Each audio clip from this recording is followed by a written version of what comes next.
You do not beat on women. You do not shoot your neighborhood up. You do not kill your neighbors. You do not poison them. You don't rape them. You don't rob them. You don't burglarize them. You don't sell poison to them. What the hell's the matter with you? Around 2 a.m., watching Judge Joe Brown on the PBD Podcast on the masculinity issue. That's what I want to focus on today. And I want to give my 2 cents about how we as women are contributing to this toxic masculinity thing that they got going on right now. You know, toxic masculinity, there's like this big thing where, you know, it's toxic for a guy to be a man. It's toxic for a man to be a man, which is ridiculous. But I do want to talk about how we as women are contributing to that, because we are. When I think about some of the things that I've done personally, and some of the things that I've seen other women do, I feel like there are things that we could do better. As wives, as moms, as grandmoms and grandparents, like I feel like there's a lot that we can do to decrease this. I feel like it's a crisis. I feel like our future depends on how manly our men are. Our future depends on the stock of men that we are creating today. Like when I look at my young boys, I'm very particular about how I'm raising them. Like I think twice about the things that I do and the things that I say. And I talk a lot with my husband about the choices that we make in regards to our sons, because they are literally the future. Like they're going to have to be the head of somebody's household one day, hopefully. And we need to raise them to where they're able to take that on responsibly and, in my opinion, in a godly way. And I feel like we are creating feminine men. And I don't want a feminine man. Like, it's really easy for a mom to make their boys feminine. Because we're feminine. We can't help it. Like, and for you moms out there who are single, I was single I was a single mom for years. Like I had my first daughter when I was 19. I was a single mom for years on years on years. Okay. So I understand being a single mom and basically trying your best to have some kind of positive role model of a man in your child's life. But thank God I didn't have a boy. Like I had a little girl. So it was a little easier. I mean, girls still need their dads, no doubt.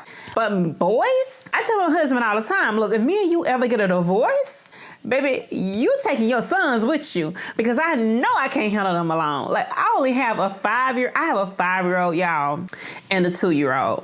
And I know my son ain't number 5 and my other one ain't number 2. But I know that I cannot raise them boys the way they need to be raised by myself. They need their daddy. They need their dad. Okay. You know, God made men and women different. Like literally he made us different for a reason. Like we both have our strengths, but they're for particular times. They're for particular people. Like, I can't be, oh, baby, it's going to be all right every time my son is crying. Like, yeah, I can do that. And the reason I can do that is because I know his dad going to come behind me and say, boy, man up. Now, of course, we know that a 5-year-old can't man up like that. But what I'm saying is, and honestly, y'all, that's the woman in me speaking now. My husband would not agree with me. But that's the reason that my son has his daddy, because his daddy is able to step in and say, stop treating that boy like a baby. But, you know, that's why I'm there, because sometimes he does need to be treated like a baby. Sometimes he does need to just be held and hugged, but not all the time, y'all. Not all the time. Sometimes, yeah, he need his daddy, because if I take him down that road, he's going to turn up being a soft, feminine man, and we can't have that. So I want to talk to y'all today about that. But first, I don't want to talk too much. It's been 7 minutes already.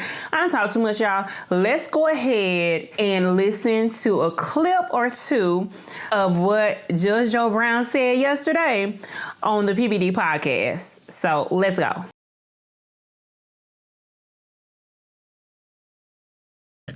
This little sissification of the country is ridiculous. It goes absolutely nowhere, and you've got girled up fools masquerading as men in the hood, shooting that up, and you've got girled up fools that don't know how to be men shooting up the hallways. So you want to control the violence in the society? You teach masculinity, because masculinity imposes on the boy as he grows up this something he can't escape from, where he feels massive guilt and shame if he cannot act in a masculine fashion, which is, you don't do this at the wrong time, wrong place. You have perspective. You do not beat on women. You do not shoot your neighborhood up. You do not kill your neighbors. You do not poison them. You don't rape them. You don't rob them. You don't burglarize them. You don't sell poison to them. What the hell's the matter with you? You see, when you take this out of the equation, where you get rid of character, then you got a problem. But you see, character requires restraint, application, dedication. It requires something where you got to go work at it. But you see, everything's supposed to be handed to you. Oh, my God, I want this so badly. Well, it's not just a courtesy. Here, you're entitled to it. You don't have to do anything about anything to get this. It's all supposed to be yours. This welfare state thing you're talking about, that leads in, which goes back to another thing. Oh my gosh. Let me just say. Yes, Judge Joe Brown, yes. Let me just, Dylan, what deal? Can you go back in there for a minute? Let me finish this video. Sorry, y'all. Let me finish this video so I can get my son. So, that was 2 hours of my life that I should have been asleep, but I'm so glad I stayed up and watched that video, y'all. Like, he was really giving. If y'all haven't watched it, y'all need to go watch the entire thing. Of course, I'm not going to show it on here, but go check out PBD Podcast. I have it linked down below.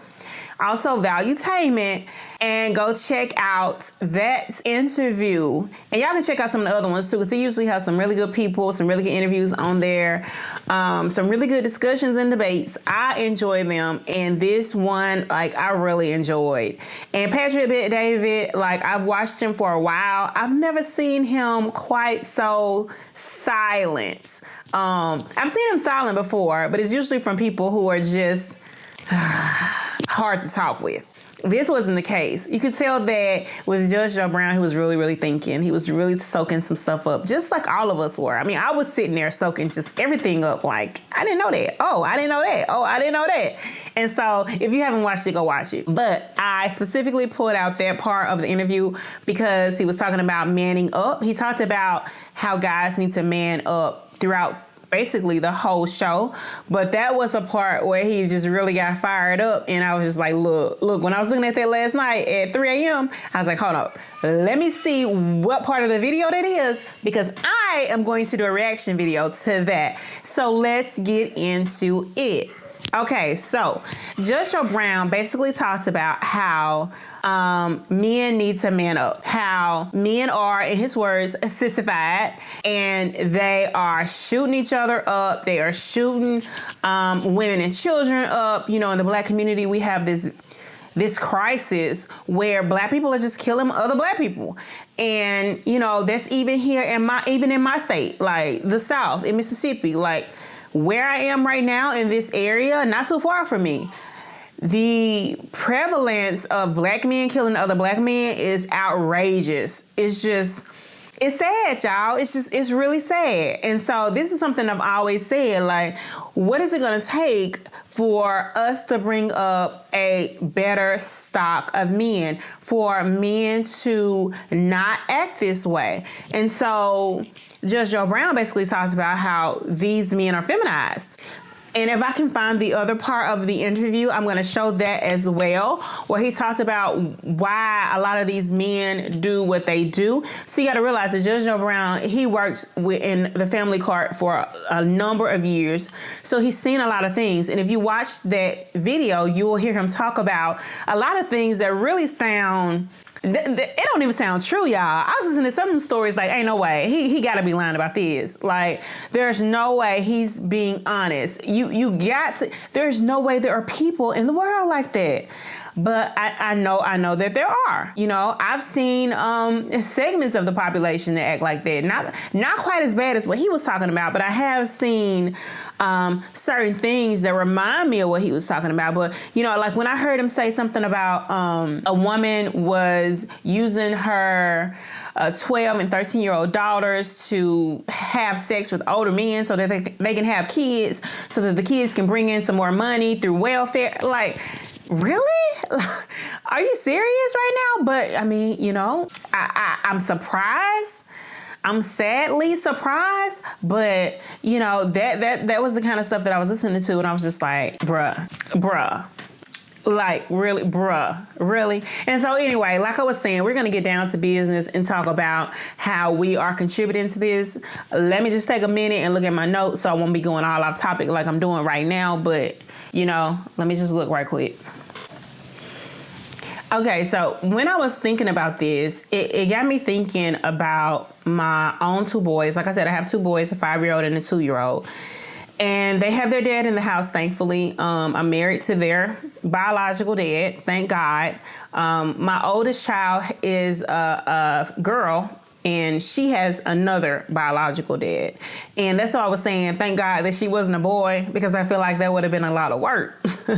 It was still a lot of work with her not knowing her father, but I think it would have been a lot more work with the boys. So thankfully, my two boys have their dad, but I just started thinking about, like, how am I contributing to my boys growing up with issues with manhood and with issues with other things. But I began to think about manhood, right?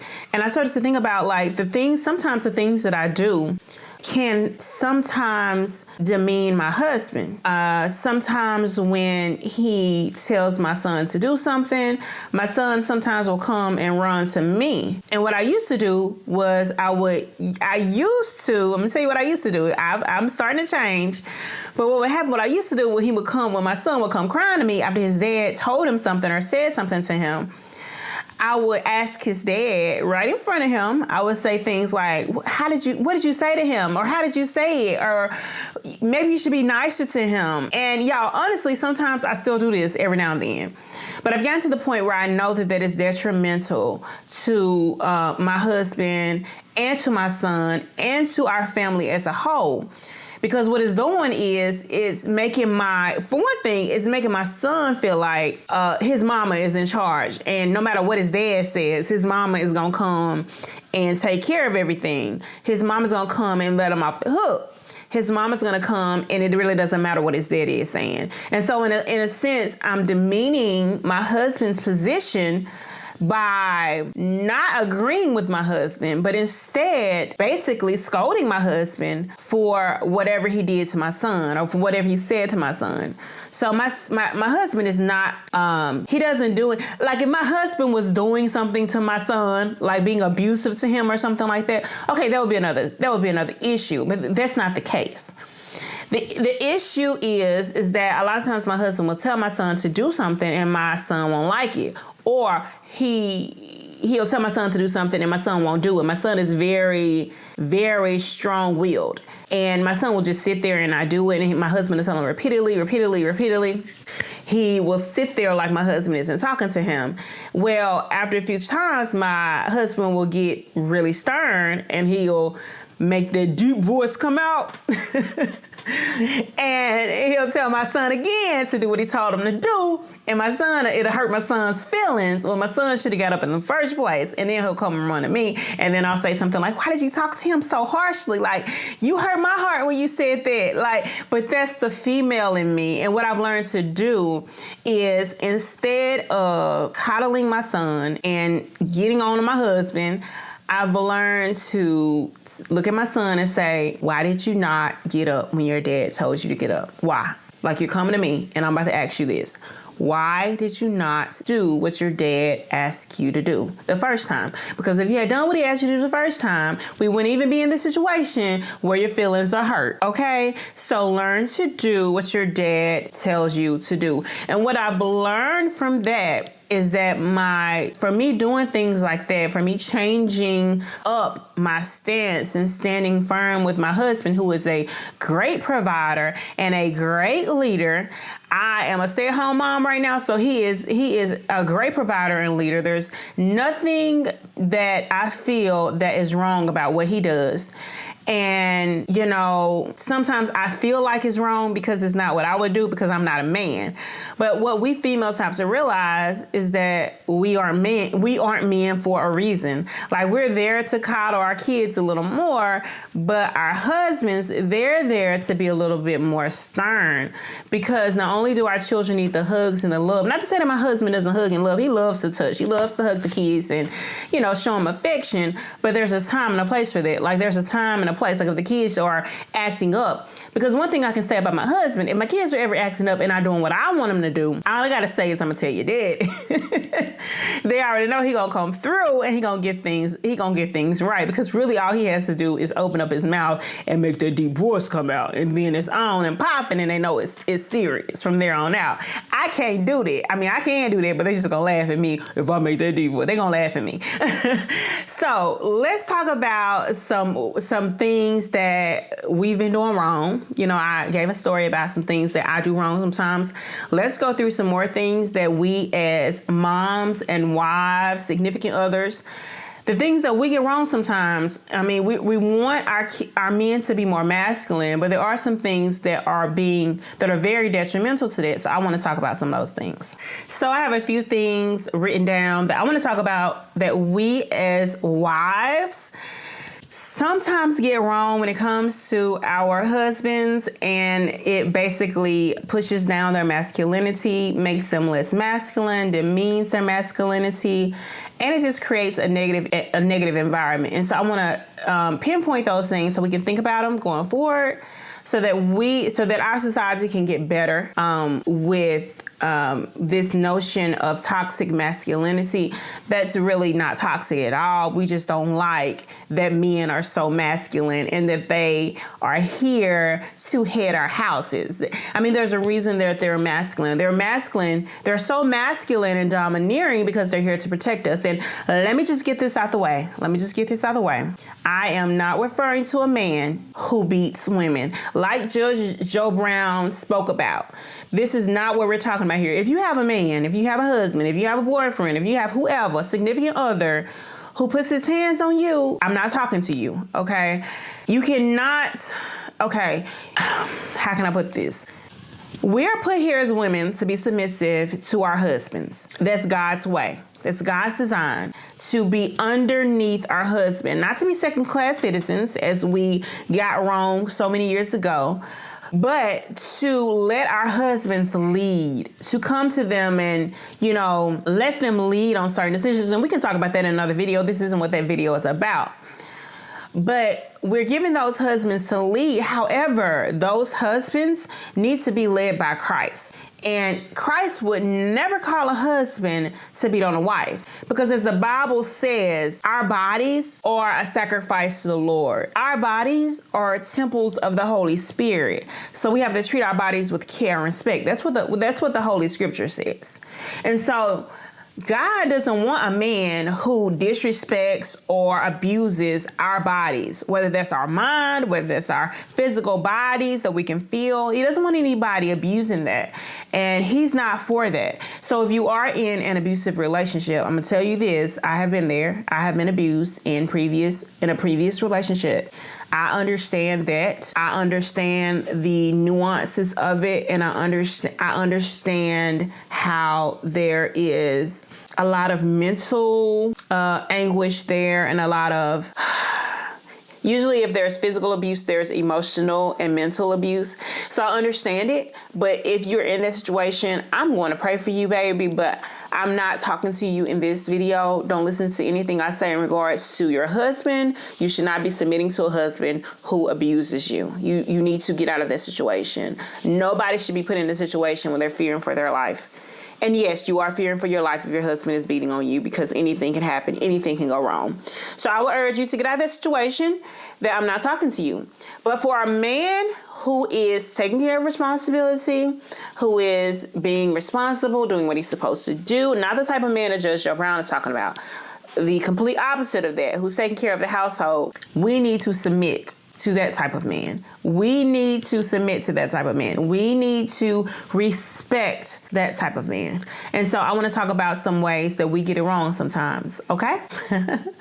Okay, so let's talk about what not to do when we're trying to increase masculinity in our society, or when we're trying to instill a positive sense of masculinity in our society.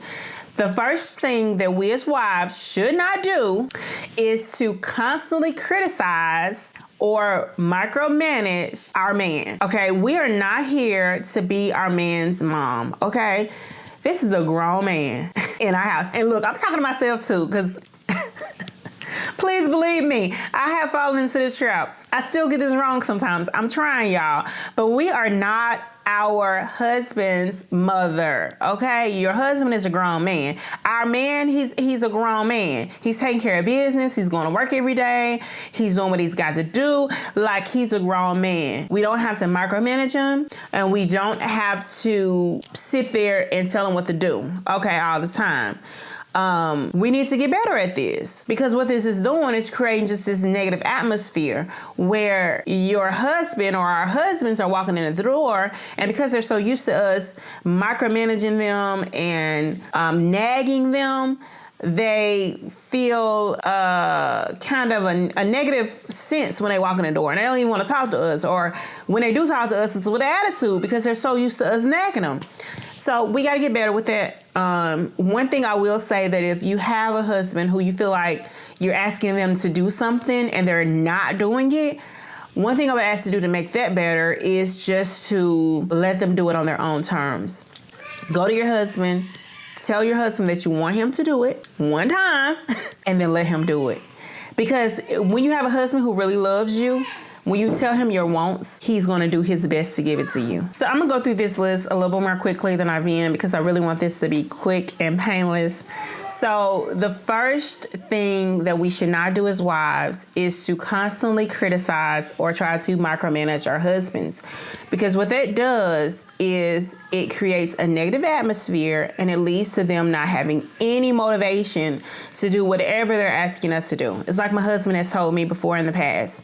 You keep asking me to doing this. You keep asking me to do the same thing. Let me try to talk like him. You keep asking me to do the same thing over and over. I'm never gonna do it. I'm not just gonna do it because you keep asking me over and over to do it. So take it from my husband. He's not gonna do it if you keep asking him. Just tell him what you want. Say, I want you to get me a new refrigerator.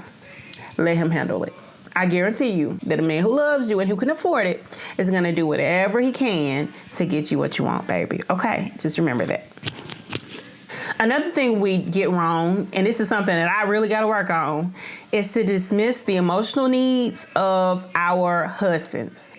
We dismiss his emotional needs, we dismiss his physical needs, and we put other things in front of that, namely usually our children. So for me, I know it's usually my children that sometimes I can unfortunately put in front of my husband, thinking that because they're so young, I'll take care of them first, and I'll take care of my husband when I get some time, right? Because, my kids need me, right? Well, the only thing that's going to create is he's going to be emotionally malnourished. He's going to feel like he needs his physical needs met, and you're not meeting them.